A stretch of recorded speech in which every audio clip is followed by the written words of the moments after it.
Then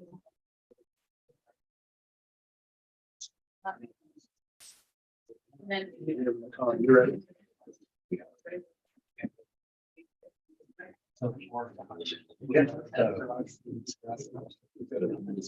Well, it's 9:30. We'll go ahead and call the meeting to order. First item is approval of the agenda. Second. Seconded. All those in favor? Aye. Those opposed? Number 2, minutes April 18, 2023 board meeting. Motion accept. Second. Any changes, additions, deletions of the minutes? Hearing none. All those in favor say aye. Aye. Those opposed? This is the time, place, and date set for a public hearing for FY 22-23 budget amendment number 2. Need a motion to open the public hearing. I'll move to open. Second. Those in favor? Aye. Those opposed? Kelly, has there been any written or verbal comments you received? I have not received any. Are there any verbal comments pertaining to this budget amendment? And this is, do you want to explain briefly on that, Kelly? Yeah, so I did some changes to the juvenile justice budget. They're gonna be over what we did last year, just for the simple fact that the detention centers are having to hold the juveniles longer than they had in the past year, because there's no place for them to go. So our budget has went up, it'll probably go up. I mean, I put in 70,000. That will cover it for this year. Then I included the transfer that we increased to secondary roads, and then just some expenditures in the buildings fund. And that operating transfer for secondary roads, that's really pertaining a lot to trying to get a jump start on some equipment purchases and looking toward the future on some of that for right now. Any other comments, questions, concerns? Motion to close the public hearing. Makes so much. Second. Those in favor? Aye. Opposed? Resolution number 25, 2023, budget amendment number 2, FY 22-23. Any further discussion? You know, Make a motion to accept the resolution. Second. right. Moved and seconded. Any further discussion? Any other comments? All those in favor say aye. Aye. Those opposed? Number 4, revised resolution. Number 9, 2023, utility values for 2022. Kelly, And that just had to do with the change in the valuation for the railroad property. and this was a state, Right. Which I it have to changed in read. the state, Yep. right? I'll make a motion to accept it. Second. Any further discussion? All those in favor? Aye. Those opposed? Number 5, Wapello County Compensation Board recommendation FY 22, 23, 24 stipend for Wapello County auditor. This was something that was brought up at the time that we did the elected official salaries. It was brought to us by the compensation board to recommend the stipend of $10,000 for the auditor. We tabled at that time. We need to act on it today. My recommendation would be to do what we did for everyone else. Cut their recommendation in half like we did everything else on their review and recommendation. So my recommendation would be the 5,000 stipend. Could you kind of give us some background in terms of what you were thinking in terms of justifying it? Could you Yeah, give us a little more content that way? I think over the last several years, I think the auditor's office, and this is something I've talked about with John Weber, I've talked about it with Representative Wiltz as well. I think that office seems to be, as much as anything, a catch-all anymore for things. If you look at the new tax bill that's coming through, it's going to add another layer of sending out notices and and other things with that office. And there was no disagreement from them that I think statewide that office needs probably looked at different than what it was probably 20 years ago. So that's where we had got to this point with the stipend with it. There are some other counties doing that. Other counties have done things such as budget director positions, things like that we've talked about on ourselves. I don't think this is something that we necessarily want to see done every year, but I think there's probably an adjustment that needs made. So to me, it's just elevated workload that we've seen with that department the last several years.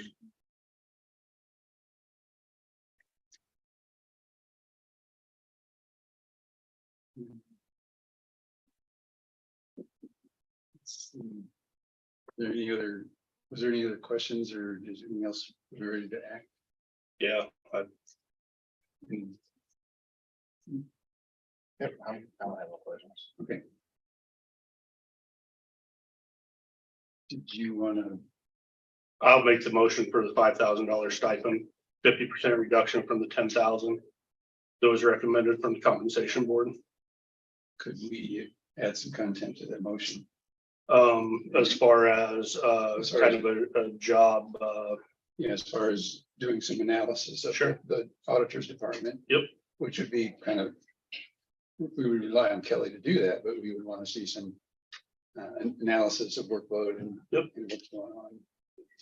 I would add that to part of the motion of future analysis of the auditor's office and list of duties and maybe even duties of what's changed in the last 10 to 15 years of that office. And with that added to it, I'll second the motion. Any further discussion? Any other comments? Those in favor say aye. Aye. Aye. Those opposed? All right, number 6, bond approval pursuant to Iowa Code Chapter 64 for Board of Supervisors. This is something that maybe hasn't been done for a while. Is that I don't think we've ever done it. so? This more or less puts us a bond for $20,000 for each one of us. And the price on it was $600. No, it was 210 for the supervisors, yeah, All of them. Yeah. right, it was $70 a piece, And this is a state requirement, correct? correct. By code, every elected official has to, right? Yeah, and that's why I did the resolution for them. The judge has to approve yours, you guys have to approve the rest. I'll move to approve. Second. Any further discussion? All those in favor say aye. Aye. Aye. Those opposed? Number 7, resolution number 24, 2023, set bond amounts for county office. This is just the same thing that Lillian had brought to our attention, that you guys need to approve a resolution to do that. Melina, can you elaborate on that a little bit? What did Kelly say? I'm sorry. Just for the bonds for the elected officials. Yes, all of them are set by the code, and in chapter 64, it does state that the Board of Supervisors can amend, increase those limits at any time. The 20,000 is set for each official except for the treasurer, which is at 50,000. Now, prior boards back, I'm not sure how far, have set the limit for the treasurer at 750,000. So all of those bonds are in place according to Iowa code and what the Board of Supervisors has set the limit at in the past. Make a motion to accept. Second. And Lori, you carry your own bond on that, correct? You guys pay for it, yes. Right, but you're a separate one from us, right? Yes. All right. All of the bonds are blanket except for the treasurer is what we call a named position. Named. Moved and seconded. Any further discussion? All those in favor say aye. Aye. Those opposed? Number 8, Cost Advisory Services, Inc., contracts for DHS audit for year 23, 24, and 25. So what this is, in a sense, we have to cover like housing DHS and the phone services, the phone lines, making sure they have quality carpet, whatever it may be in the that they need to run here in Wapello County. So I'll just pretty much read from this exactly what it is. The objective of this is developing cost allocation plans to assist county governments in obtaining reimbursements for indirect costs expended on behalf of the Iowa Department of Health and Human Services. Indirect costs typically include items such as audit fees, insurance costs, building space costs that are not otherwise treated as direct costs. So there's the definite things as far as things we get reimbursed for on, that's obvious. This gets into some of the other stuff that if we didn't have this, there's probably a good amount of money that could be left on the table. So, and this is something that's done every few years. Right, so the last time, they haven't increased their fees for 10 years. So they have increased it with this contract, $480. Is there a total on there? Yeah, it's on this second page on the bottom, compensation. What is it? Philip? So the fee, for 10 years, we paid $6,100 and now they've raised it to $6,580.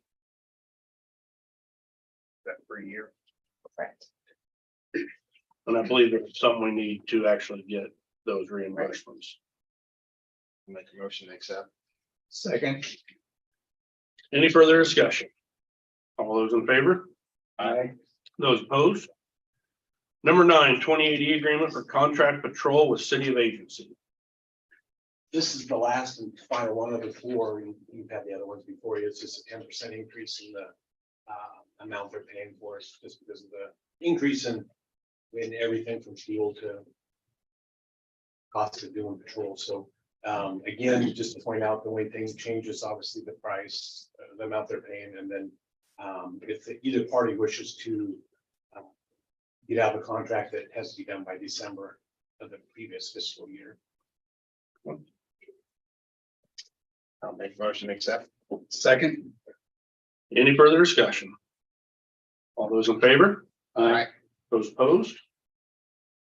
Personnel, promotion of Lila Kriegel to sergeant from CO1. So there's four of them on there. This is what we talked about, providing some leadership in the jail for these folks work days. So we're going to spend, they'll be working 12-hour shifts. It'll be 6 a.m. to 6 p.m. And then there'll be an overnight sergeant also. So they'll be working the 12-hour shifts and providing that leadership and somebody there to. So you have 2 through the day, 2 at night. Yeah, so we have one working days, Monday, Tuesday, and then the other one will work Tuesday, Wednesday, and they'll alternate. They're not both, there's not gonna be 2 on each shift, just one. Same schedule. Or works, right? Similar to what the police department does. So it'd be one all the time, so. And I think I think we're just at that point where we need to have that leadership all the time in there. With the youth, yeah, definitely need the experience. Can we do all four in one motion? I think we gotta do them. So, Okay, I'll make a motion for the first one, Lila. Second. those in favor? Aye. Those opposed? B, promotion of Tamara Crow to sergeant from CO1. Make a motion. Second. Second. All those in favor? Aye. Opposed? Promotion of Travis Bates to sergeant from CO1. Motion to accept. Second. Those in favor? Aye. Those opposed? Promotion of Christian Rangel to sergeant from CO1. Second. Those in favor? Aye. Those opposed? Request for payroll approval, new hire Alexis Young, CO1. Motion to accept. Second. Those in favor? Aye. Request for payroll approval, new hire Brenton Payne, CO1. Same thing, motion to accept. Second. Those in favor? Aye. Aye. Number 11, Wapello County Libraries update. Lisa? This. Okay. And. So, yeah. I'll go ahead and-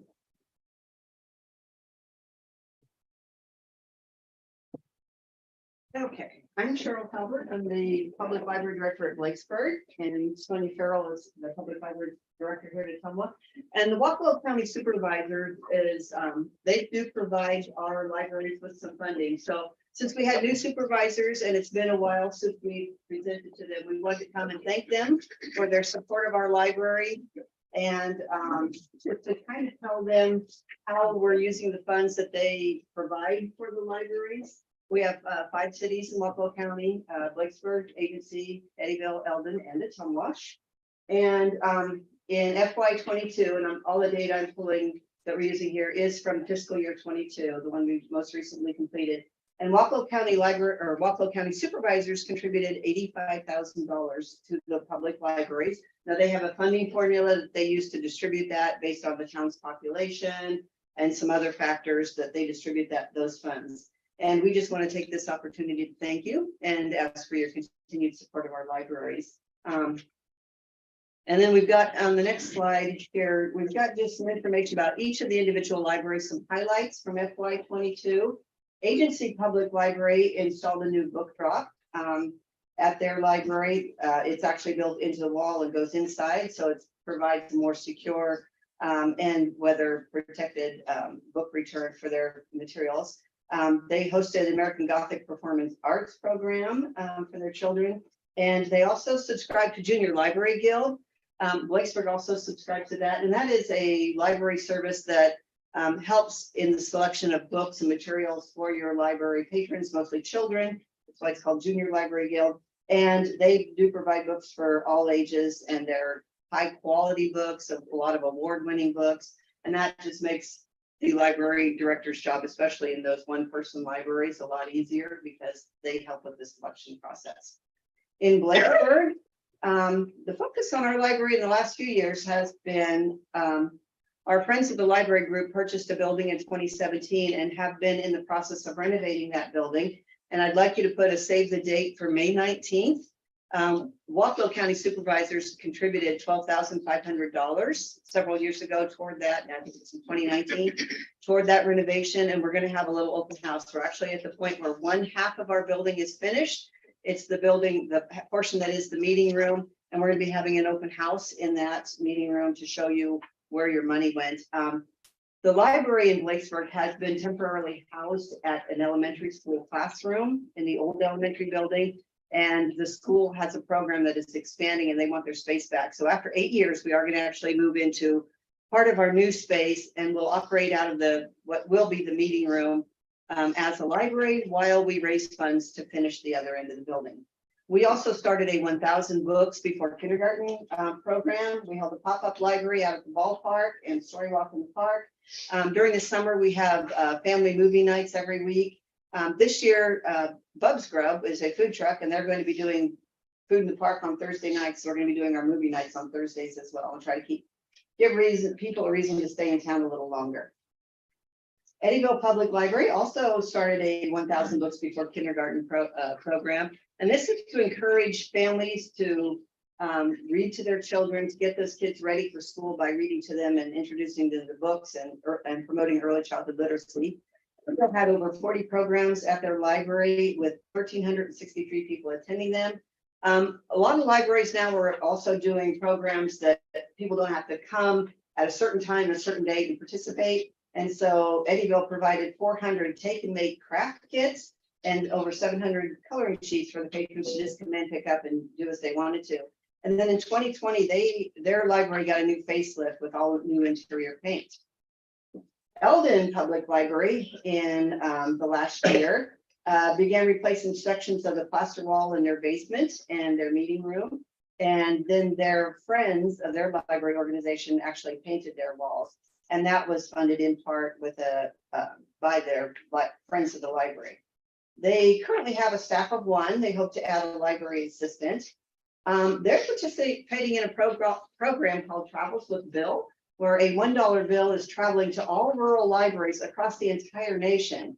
And they signed up for a year ago, and Bill hasn't made it to their library yet, but they're hoping it will be there at some point soon. And it's just a way to bring draw attention to the fact that rural libraries are out there and we need help and And that's the sort of thing. So Bill's making its way through the nation, all these rural libraries. They joined the Adventure Pass program with tickets to the Science Center in Des Moines through this May. And soon they'll be offering free passes for families to go to the Children's Museum and the Botanical Center in Des Moines. They also added Niche Academy to their website. This is a program that has all kinds of educational training opportunities for their patrons, and they are currently prepping for their summer reading program, and they're going to be paving their parking lot, and that project is being completed with Legacy Foundation Bright Ideas Community Grants. Do you want to talk about it? Tell us Yeah, I'll do that. So you see in the PowerPoint presentation, some of our annual updates, but I just wanted to highlight a couple of things, especially want to thank the Board of Supervisors over the last 18 months. You provided the bulk of the funding for us to do our digitization. And I'm only gonna say that once because it's a hard word, of our microfilm. So we have now up through 2008, all of the microfilm in our collection digitized to our website. I know folks from the county staff that have utilized it. I just utilized it yesterday to answer a reference question from a gentleman who moved out of Ottumwa and lives in California now. It is so much faster. You don't have to have it narrowed down if you're looking for a grandparent's obituary. You don't have to know when they passed away. It's keyword searchable. Anybody from anywhere who has access to the internet can search up to the last 10 years. Then we get into our agreement with the courier. So if it's newer or more recent than the last 10 years, then we need to go to other sites to obtain that information. Our circulation numbers continue to increase. And I like to emphasize all the things that we do that are not checking out books. Libraries are so much more than that nowadays. In addition to the digitization project, two of our latest things that I was actually shocked at the success of, on Saturday, we offered a writing class or 2 writing classes. And a member of the staff at Indian Hills volunteered their time and they taught a genealogy or a family history writing class on Saturday morning. And then in the afternoon, they did a creative writing one. We had 7 people attend the family history one and 10 attended the creative writing one, which blows my mind because it used to be that, you know, if we had one person show up, it would be a lot. So those clearly filled a void or a need in the community that I'm proud of. And then the other thing was 2 weeks ago, we announced we were going to have grief kits available. And this was through an individual in the community named Brooklyn Hayes, who got a funding source through a grant from the Glow Walk, which was a suicide prevention and awareness walk that happened last fall. And they are giving out grants for mental health programs. So she put individual grief kits together for children, for adults, and for teens. And they had books about different types of loss. And her idea was that we would circulate them. And I just couldn't get past the idea of calling someone and saying your grief kit is overdue. So we found some memorial funds to replicate them. We've given away over 20 of them. Wow. I had no idea. Our problem now isn't funding or getting the word out, it's keeping them in stock. I truly did not have my finger on the pulse of that need in our community. So, and it's not a traditional service, so we just want to thank you guys for that. But most of all, I want to thank you for the digitization money. I think it fulfills a real need and it preserves our history here in town. So thank you. And then the other slide for the Ottumwa Public Libraries talks about all the things they did. One of the big ones that's impacted all of the libraries in Wapello County is the Dolly Parton Imagination Library. And they started this, it was funded through United Way of Wapello County. And any child from birth to 5 years that lives in Wapello County can register for this program. And every month until they turn 5, they will get a free book. And again, this is a way to encourage early childhood education and those literacy skills. They also have a lot of make and take programs. They have are part of the adventure passes, and they have patrons, or they have passes that families can take for the Science Center and Blank Park Zoo. They've updated their history room, and last year they celebrated 120 years of existence, so that's pretty great. We have 751 kids as of this morning receiving the Dolly Parton program. Thank you for highlighting. That's pretty cool. In a Tumwa or all of Wapello? Wapello County? County. So, and folks can sign up for that online. You don't have to do the physical brochure, but we have a physical form that if folks want to do it that way. So that's another great program that we're doing, and that's countywide. Statistics. Now the boring part. To show you kind of just what our thing is, there are actually, based on the 2020 census, 45,437 county residents. There are 28,176 that are living within city limits. And countywide, we have 16,885 card holders. So that's about 37% of all residents in Wapello County have a library card. So that's pretty cool. Programs, countywide, our 5 libraries offered 348 programs, and over 7,600 people attended those programs last year. And in addition, there were 4,227 of those self-directed offerings like coloring sheets, take and make craft kits, story walks, scavenger hunts, and that sort of things that are held at the libraries that people can just drop in and do on their own. They don't have to show up at a certain time and place for that programming. Internet, you want to talk about? Yep, internet? sure. So we all 5 libraries offer public computers and have Wi-Fi. So there's a total of 34 public computers accessible in our 5 libraries. They were utilized 8,159 times last year. Our door counts, and these I don't think reflect as much as they used to because of all the online services that we provide, all the passes, all the take and makes that we were just talking about. In our Tumwa Public Library, we have to do a lot of our programs at either the KC Hall or at the hub because of lack of space. And so those people don't get counted in our door counts. But between the 5 libraries, we had a door count of 50,678 last year. So per capita, that's 3 visits per person per year. So that's great. Our collection size for the total for the county is 84,870 items in our collection. That's physical items. And we also do the interlibrary loans. So even if you come into one of the libraries and we don't have what you're looking for, if we can find it within the state, we can borrow it from another library for you.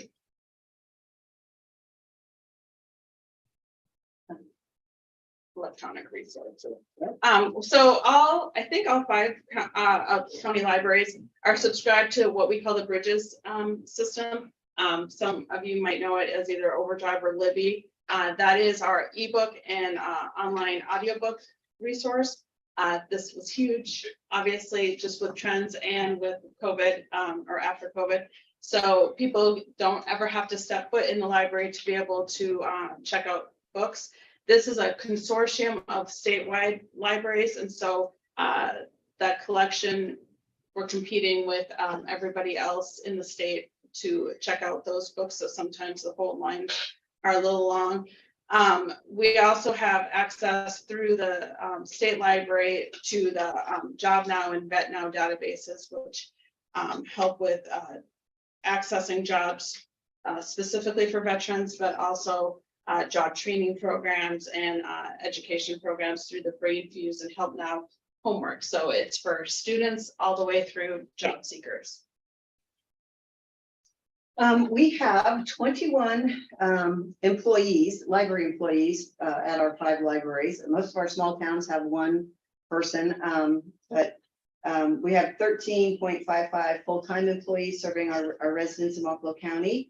Library services that our libraries provide, reference and research assistance, interlibrary loan, Wi-Fi, computer access, photocopy, fax services, notary services, meeting spaces, technology assistance. We have collections for all ages and in various formats. So we have audiobooks, we have large print books to help those who might have some disabilities. We have magazines, newspaper prescriptions, and then again, we offer programs for all ages and interests.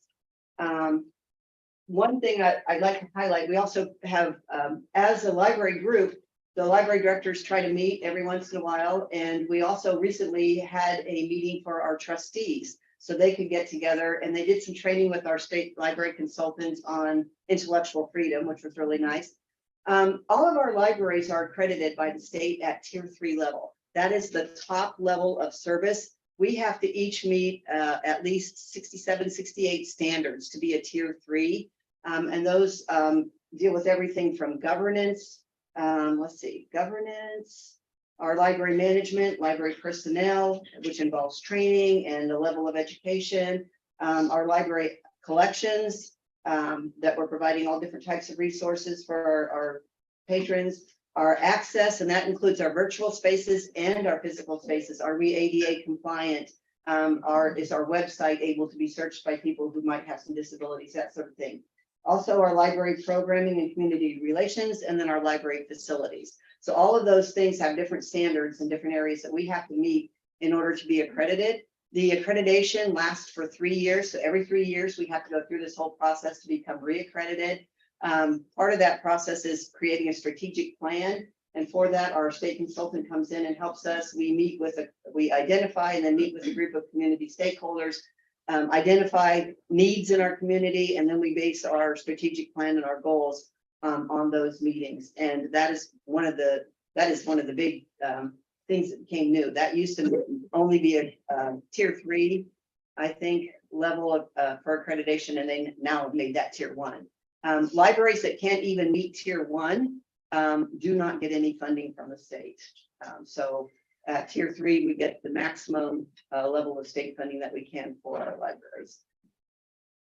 So we wanted to just thank you for all of that you do for our libraries, especially the special projects, in addition to the base sustaining funds that you give us.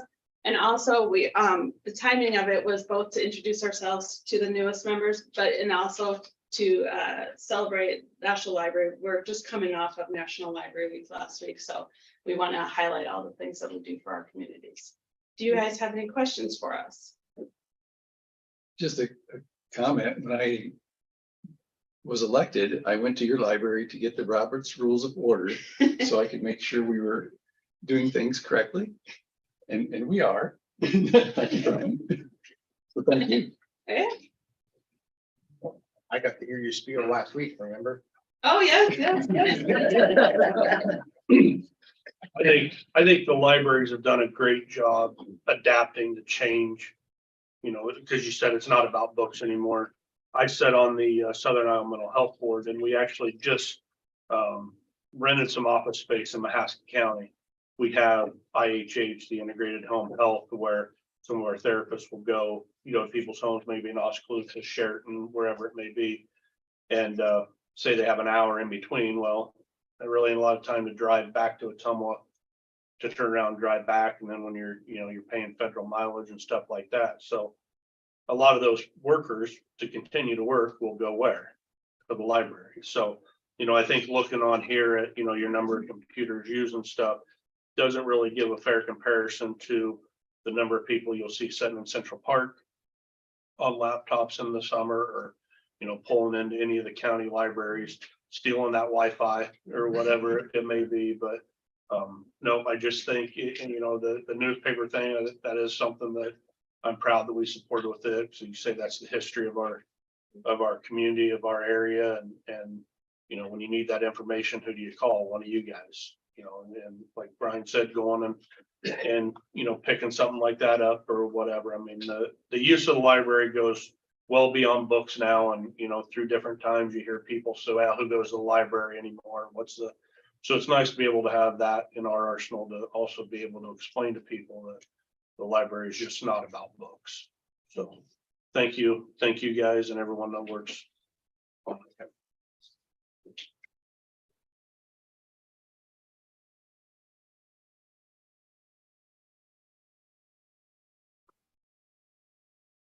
Number 12, approval of final voucher for project that is bridge number 55.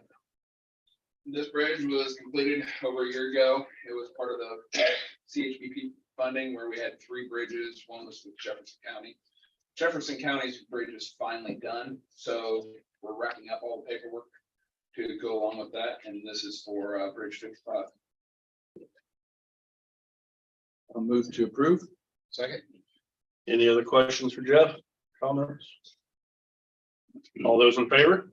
Aye. Those opposed? Beck or AJ Associates, Beck? Oh, my name is Vicky Amoroso.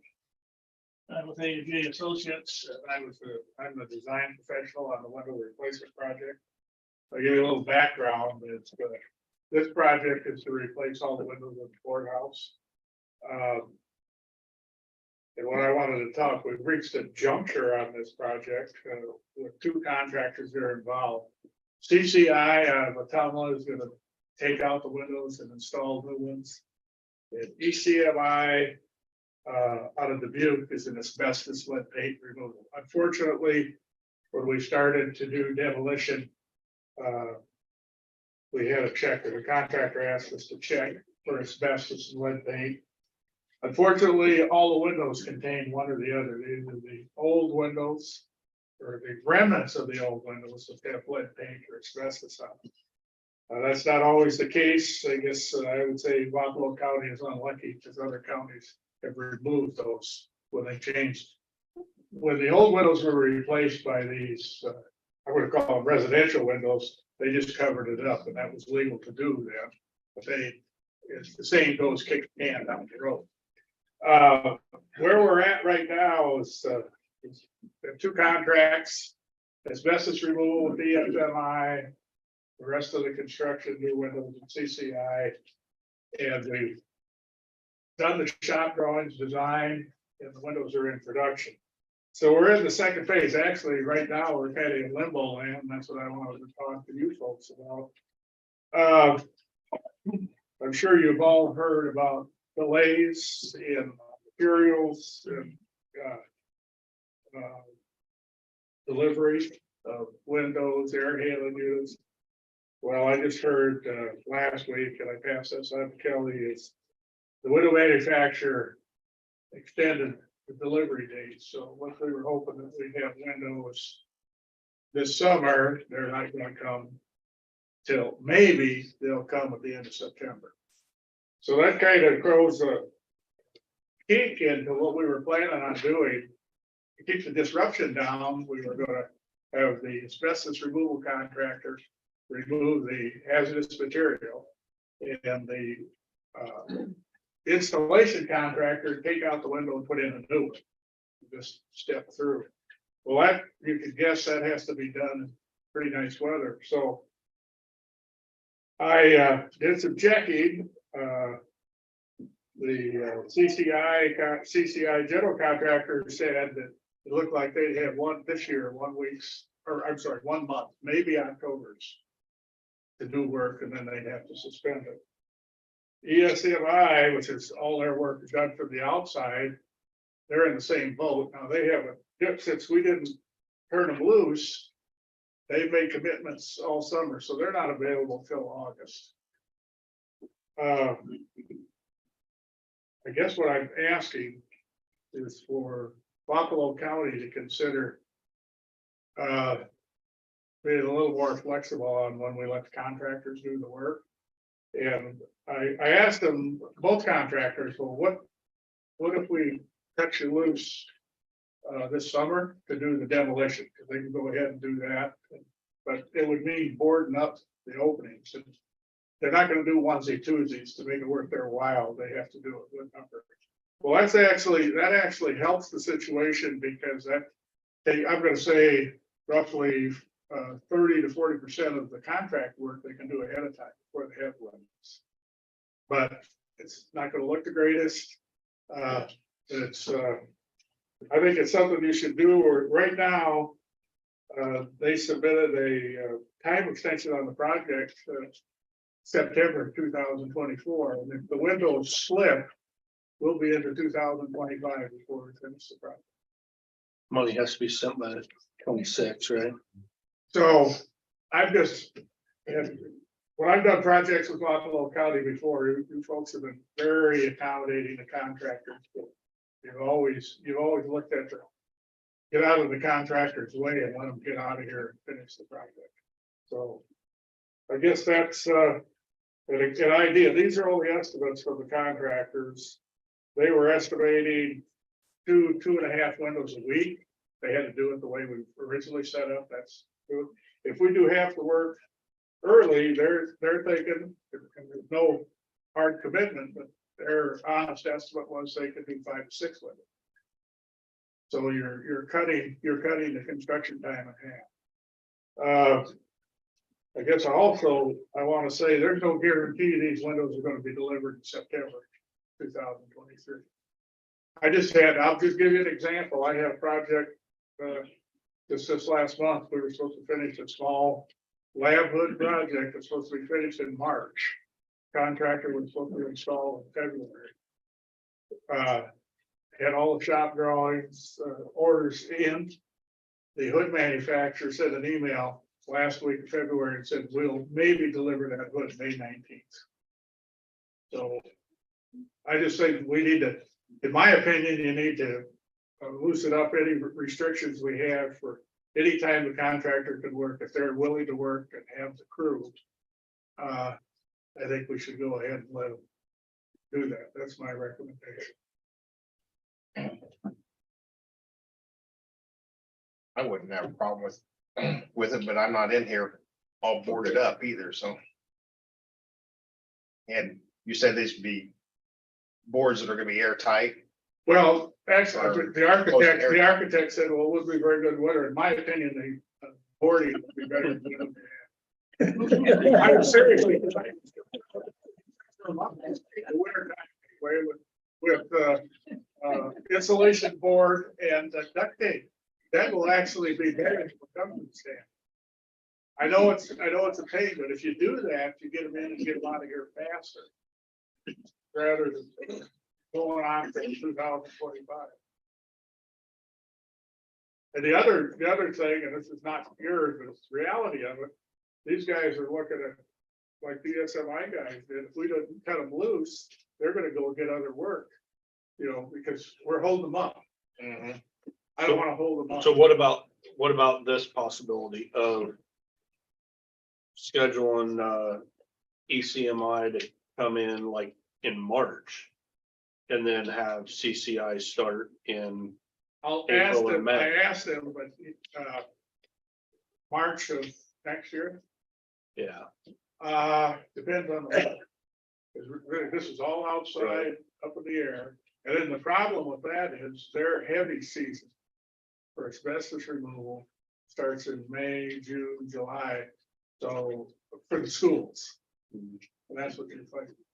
but what's your guys' feelings on it, working here every day with, My only question is when they start removing the asbestos, they're gonna be on the outside of the building, maybe inside. Well- because I'd really not rather have my staff exposed to any asbestos. Well, you won't be exposed to it, because they have curtain at all, HEPA filters, that's required by the DNR. So they do one window at a time, but the asbestos, the hazardous material is removed on the outside. But they have to take the window off after the asbestos is down and take that. But they're still gonna have to, I'm gonna call it a curtain, this swing and close it around that.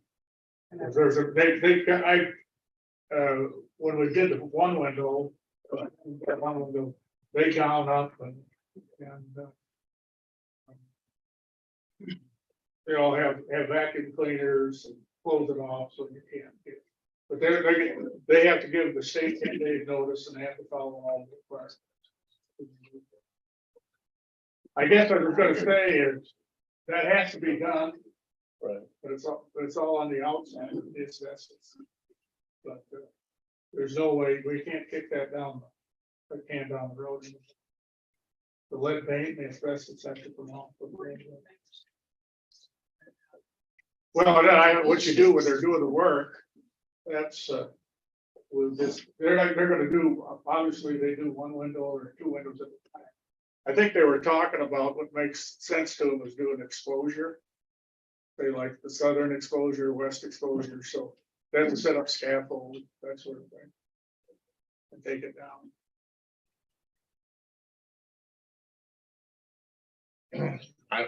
I personally know from ordering, going through this process, everything's months out to get it. So if we can get something done, we need to be doing it.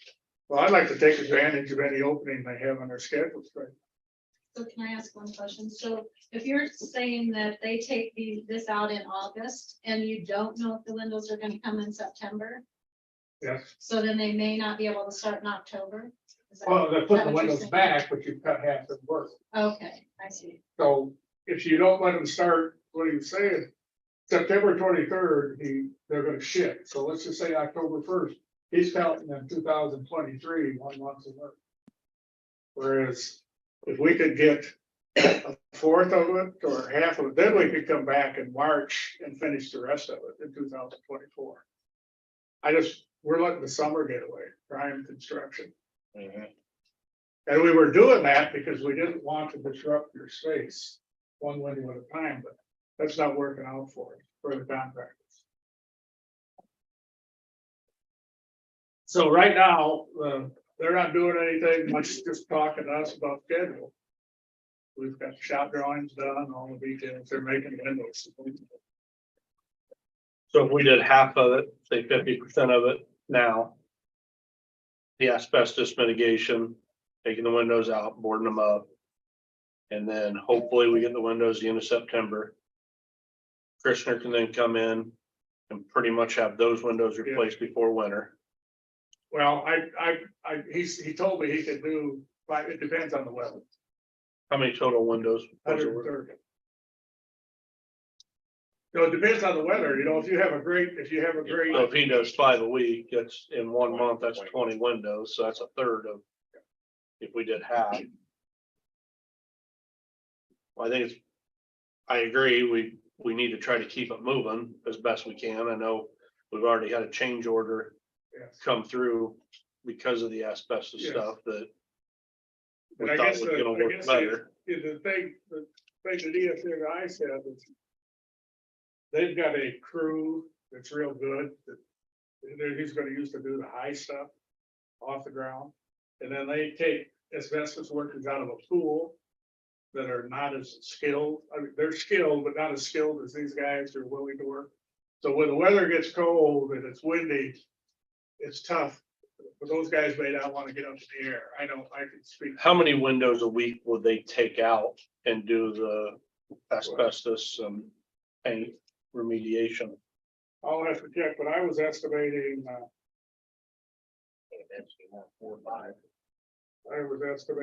if you did where we're at right now, it's 43 weeks or 65 weeks. And if we did 5 windows a week, it's 26 weeks, so it's almost in half. But again, I don't have a hard commitment. I think that it behooves them to do the project as fast as possible. Sure. Do we need to? do a And I would motion? just Recommendation. you just recommend and I can turn them loose. I just want to make sure that everybody understands why we're doing that. And deviate from the needs and methods of schedule. Does this need to modify the contract? No, we already did that. No. In fact, he's asked for an extension. So this would, I say we should give it to him because they close off any discussion later about the extension, but then make him work within that. You can start removing windows in our office. Pardon?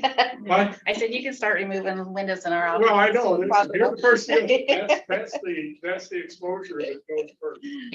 So I guess I just suggest that we hedge our bets and get as much work done as possible. If you are gonna replace the windows, right? Right, You're yeah. So Yep. it's a little, Well, the money's sitting there and, Yeah. I mean, and they're not, boarded up for 4 months is better than not having windows for the next 15 years and people dealing with what they've dealt with for. and I, however long. as I said, I disagree with my architect is from the standpoint in the winter time. And in the summer, the sealed up sheet plywood are better for internal than the existing. I would want to get them all, that's the case. Unanimous then, so Yeah. If that's okay, then I'll turn Turn them loose. Okay, thank you very much. Anyone got any other questions for Rick about the project or anything, or got it? Alright. Number 14, other business, treasurer's investment report, March 2023. Need a motion to accept and file. I'll move to accept. Second. Anything to add for that, Lori? All those in favor? Aye. Aye. Those opposed? Yep, Don. So, here the last several weeks, the Chief Deputy Marty Wonderland's been working on a federal grant with Department of Justice. It's a cops hiring grant. Or I'm checking to see if you guys would be interested in doing a letter of support with that grant. It'd be the hiring of, if we get awarded the grant, hiring 2 deputies, it'd be $125,000 per deputy for over the 3 years of the grant. It's just 120, it's not 125,000 every year, just the one-time grant. I've gotten letters from our federal elected officials, and I'm working on our communities here in Wapello County, and I was checking with you guys if you'd be interested in doing a letter of support for that. It's got to be in by May 11th, so. I think we can sign that. That shouldn't be an issue. I've You got sent a copy already of it, right? yeah, I sent you kind of a copy. We kind of put together a template for you, and then just on letterhead. That's all right. We'll get that out this week. All right, absolutely. Thanks, Don. Yeah. Other business come before the board. Tim with good news. Yes. Well, it's not an agenda item, it was late Friday, so I was here, I think in March, I asked you guys to support a grant application for Future Ready Iowa for EMS training. And I brought the whole crew with me to introduce the real brains of the operation. I'm just a paper pusher. So I'll have them stand up, I'll introduce them and have them then tell you their title and how long they've been in EMS. So I'll start with Wayne Klein, representing Van Buren County. I am Wayne Klein. I'm the ambulance manager at Van Buren County Hospital and Farmington Ambulance, and I've been involved in EMS since 1997. We want to thank you guys for your support of this project. Next is Terry Hanna from Davis County. Hi, I'm Terry Hanna from Davis County. I started in 1999. That makes me younger than you, right? But I'm ambulance manager at Davis County, and we also have the Davis County First Responders. So, thank you guys. Zach Musgrove I'm from Zach Happy News. Musgrove. I'm the ambulance manager at Central Fire Rescue. I also work for Davis County Ambulance and Ormix as well. I've been in EMS for 10 years. And in the back row, Lori Reeves representing Indian Hills. My background is in EMS. She's our mom, just saying. And me from Wapello County, I've been doing EMS since 1994, somewhere in the middle. What we talked about in March was kind of the EMS problem overall, and we have a different approach and viewpoint to solving that problem. And one of those ideas was we need to engage our youth and grab them early, just like a lot of programs are doing in the high school concurrent enrollment programs. We all started in EMS, young people that we still identify as young people, but clearly we're not. So the Future Ready Iowa program was to grant different internships for different professions. And our application was a bit of progressive and unusual in a 4-county project.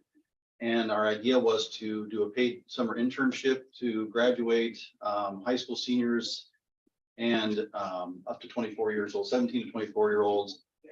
So that at the end of summer, they could be a certified EMT and then go wherever that takes them. So work in EMS for a few years, go on to other allied health fields or grow their education, become paramedics, nurses, and eventually maybe end up in management like those in the room. So it was a aggressive application. We weren't sure about it at the time, if you remember right, but you were willing to take a risk on us, and the risk paid off. And so that's the great news today. There was less than $400,000 statewide for the Future Ready Iowa initiative, and we're proud to say we got the second highest award at $98,500, and that will fund up to 16 students. And that was our announcement today, and we wanted to share that good news with you. And we have a lot of work going on this week to scramble and get ready, because we thought the announcement was going to be 3 weeks ago, but I think we have the application ready, the scoring rubric We'll have that published on the Wapello Ready website by the end of week, so we can start getting applications. We'll take applications for 2 weeks and then make some quick decisions and just in time. So I'll be working with your attorneys, Allers and Cooney, to get the finer details of the agreements done between the counties and the entities and all that fun stuff. That's the work I get to do. The rest of the committee has been working diligently on the application, the scoring, kind of putting the nuts and bolts together as far as the curriculum and who's instructing and all of those other parts. So thank you for your continued support. Thank you for betting on us, and we will hopefully produce 16 EMTs by the end of summer. That's great. Good job to everybody working on that.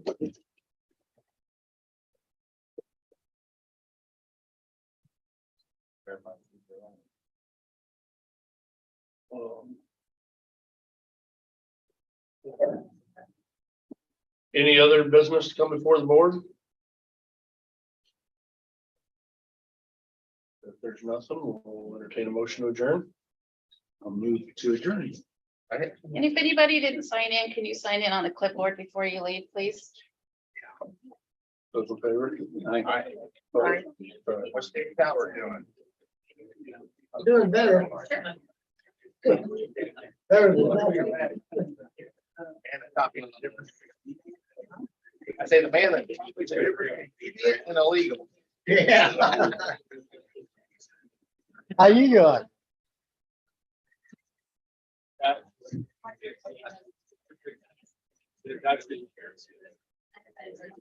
See you, man. Out this way.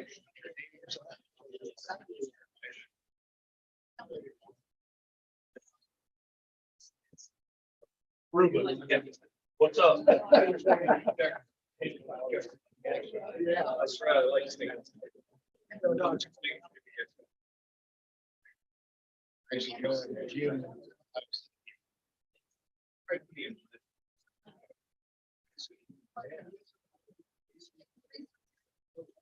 How you doing?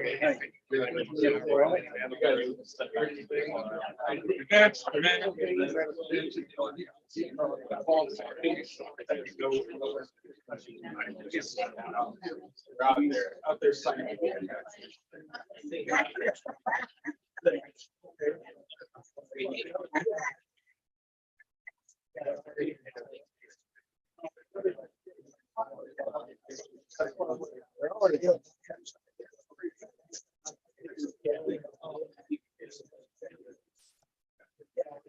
Yeah.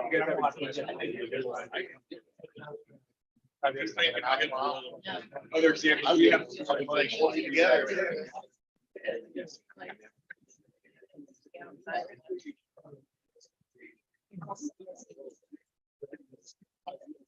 Yeah. I